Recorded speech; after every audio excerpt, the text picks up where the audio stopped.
Hello everybody, this is going to be a quick video here just showing you how to properly install a wood floor when you get over here to a door casing or a door jamb. A lot of people will just try to scribe out the wood to try to get it to fit around, and it causes a really ugly gap in between here and the flooring, where if you were to just try to scribe the floor out around the base and case, it tends to make for an ugly job. So I just wanted to, I'm getting to the end of my project here in this floor, and I just want to kind of show you a little tip that can basically make or break your wood floor installation and make for like a seamless look. So what we're looking at here is just a small closet that's in a little 10 by 10 bedroom here, and I'm not going to use a transition because it's such a small span, but the idea, and I'll pipe a clip down here below, is to kind of make it look the way you're looking at right now, where basically the flooring goes right underneath the wall and it just looks real clean and seamless, and it doesn't create any nasty gaps for dirt and stuff to show up. So without further ado here, I'm just going to kind of show you how I'm going to do it. You can do this a couple of different ways. This is the Bosch Multi X tool, and this makes a really neat and quick job of doing this if you know how to do it correctly. You can pick one of these up for about 125, 150 bucks and keep it forever. It just works. You can also use what's called a Japanese style pull saw, which cuts on the pull stroke instead of the push stroke. I'll try to do a video on cutting one next in the series with the pull saw, but both you can achieve the same result, but the idea is to really have your thickness determined. So here is our padding. The blue is our underlayment, which basically protects the flooring from moisture. The red tape that you see here is a tape seam. It's a vinyl tape seam instead of using this cheesy underlayment sticky stuff that pulls right off. I like to use the actual vinyl tape. And basically what you want to do is determine your thickness. So basically when this floor is all installed, it's going to be the thickness of the actual pad plus the floor up against the actual casing or door molding. So what you want to do is, I have a scrap here, and I always mark my cutoffs with an X. So you're going to take your scrap and you're going to place it upside down. Then basically with your tool here, you're going to use the fine tooth blade that looks kind of like a half moon. And the way this thing works is when you turn it on, it doesn't actually spin, it just vibrates. They call it like a sonic cutter. This is the wood metal blade. And you're gonna set it flat on the actual wood surface without tilting it backward or forward. And you're gonna slide it directly in, and that's gonna create your perfect cut.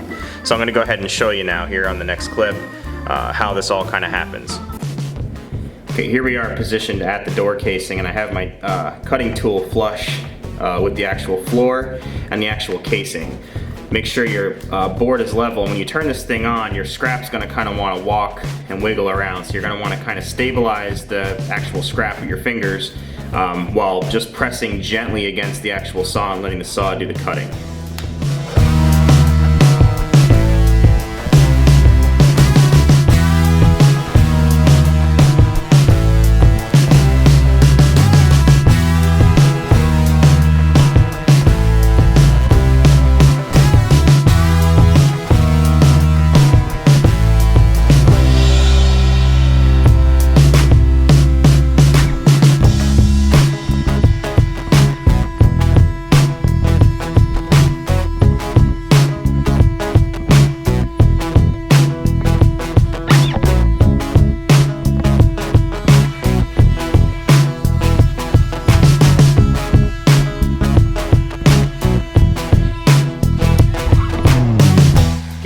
There, move that out of the way.